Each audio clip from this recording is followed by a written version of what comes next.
जय श्री कृष्णा।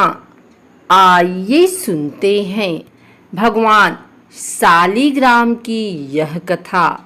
आपने यह गौर किया होगा कि भगवान विष्णु को कई स्थानों में काले पत्थर के रूप में पूजा जाता है। यही नहीं, सत्यनारायण की पूजा के समय पंडित जी एक काला पत्थर साथ में रखते हैं, जो विष्णु जी की मूर्ति के पास रखा जाता है और फिर पूजा शुरू की जाती है। इसे पत्थर को शालिग्राम के नाम से जाना जाता है।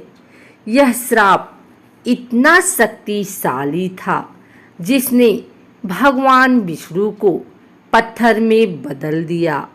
यह उन्हें स्वीकार करना पड़ा, क्योंकि यह उनकी सबसे प्रिय भक्त वृंदा ने उन्हें दिया था। यह शालिग्राम पत्थर केवल गंडक नदी के तट के पास पाया जाता है। यह आमतौर पर काले या लाल रंग में मिलता है और बॉक्स में रखा जाता है। जो कोई भी यह शालिग्राम पत्थर अपने घर में रखता है, उसे पूजा और साफ सफाई का बहुत ध्यान रखना पड़ता है। यह कहानी है अहंकार, भक्ति, प्रेम और विश्वासघात की, जिसमें भगवान ने भक्त के साथ धोखा किया और जिसकी वजह से उन्हें श्राप मिला। आइए जानते हैं इसकी पूरी कहानी। एक समय जालंधर नाम का एक पराक्रमी असुर था, जो शिव की तीसरी आंख से उत्पन्न हुआ था। यही कारण था कि वह अत्यंत शक्तिशाली योद्धा था। इसका विवाह वृंदा नामक कन्या से हुआ। वृंदा भगवान विष्णु की परम भक्त थी। इसके पतिव्रत धन के कारण जालंधर अजेय हो गया। इसने एक युद्ध में भगवान शिव को भी पराजित कर दिया। अपने अजेय होने पर इसी अभिमान हो गया और स्वर्ग के देवताओं को परेशान करने लगा। दुखी होकर सभी देवता भगवान विष्णु की शरण में गए और जालंधर के आतंक को समाप्त करने की प्रार्थना करने लगे, क्योंकि जालंधर को तभी हराया जा सकता जब पत्नी वृंदा पवित्रता को भंग कर दे। एक असुर की बेटी और पत्नी होने के बावजूद वह भगवान विष्णु की भक्त थी।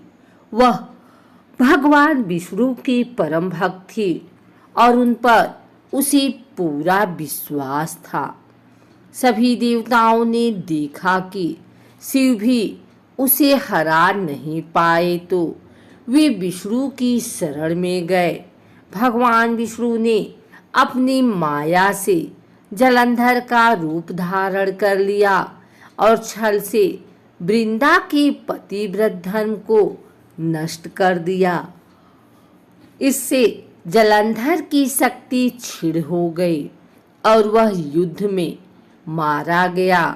जब वृंदा ने भगवान विष्णु को छुआ, तब उसे पता चला कि वह जालंधर नहीं है और उसने पूछा कि वह कौन है।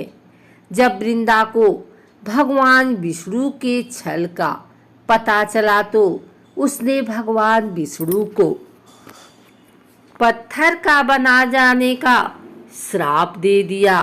भगवान विष्णु वृंदा के साथ हुए छल के कारण लज्जित थे, इसलिए वृंदा के श्राप को जीवित रखने के लिए उन्होंने अपना एक रूप पत्थर रूप में प्रकट किया, जो शालिग्राम कहलाया।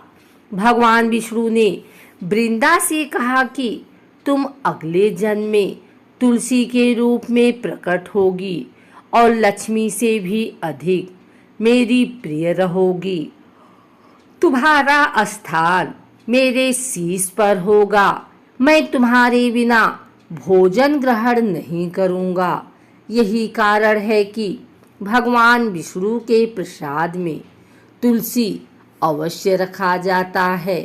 बिना तुलसी के अर्पित किया गया प्रसाद भगवान विष्णु स्वीकार नहीं करते। वृंदा के राग से तुलसी का पौधा निकला। वृंदा की मर्यादा और पवित्रता को बनाए रखने के लिए देवताओं ने भगवान विष्णु के शालिग्राम रूप का विवाह तुलसी से कराया। इसी घटना को याद रखने के लिए हर वर्ष कार्तिक शुक्ल एकादशी यानी देव प्रबोधनी एकादशी के दिन तुलसी का विवाह शालिग्राम के साथ कराया जाता है।